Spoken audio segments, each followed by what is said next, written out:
નમસ્કાર દર્શક મિત્રો, આમ આદમી પાર્ટીના મોટા નેતા ઉપર જેલમાં હુમલો થયો છે. તેને લઈને આમ આદમી પાર્ટીના મોટા નેતાઓ પણ હાલમાં સામે આવી ગયા છે.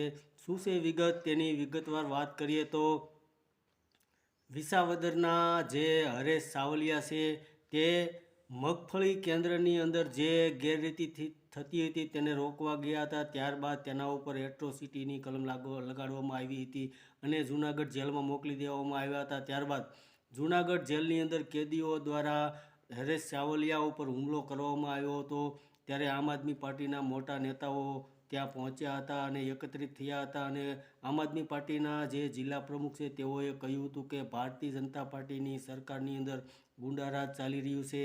કારણ કે જેલની અંદર એક આમ આદમી પાર્ટીના નેતાઓ ઉપર હુમલો થઈ રહ્યો છે તે વ્યાજબી નથી.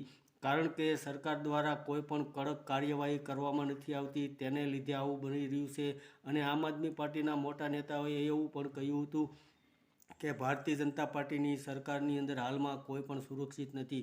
જેલની અંદર પણ એક નેતા ઉપર કેદીઓ દ્વારા હુમલો કરવામાં આવી રહ્યો છે, ત્યારે પણ કોઈ પણ કડક કાર્યવાહી કરવામાં આવતી નથી. તો હાલમાં આમ આદમી પાર્ટીના એક નેતા હરેશ સાવલિયા ઉપર જૂનાગઢ જેલમાં કેદીઓ ઉપર હુમલો થયો હતો. તેને લઈને આમ આદમી પાર્ટીના નેતાઓએ ભારતીય જનતા પાર્ટીની સરકાર ઉપર આકરા પ્રહારો કર્યા હતા. ધન્યવાદ દર્શક મિત્રો.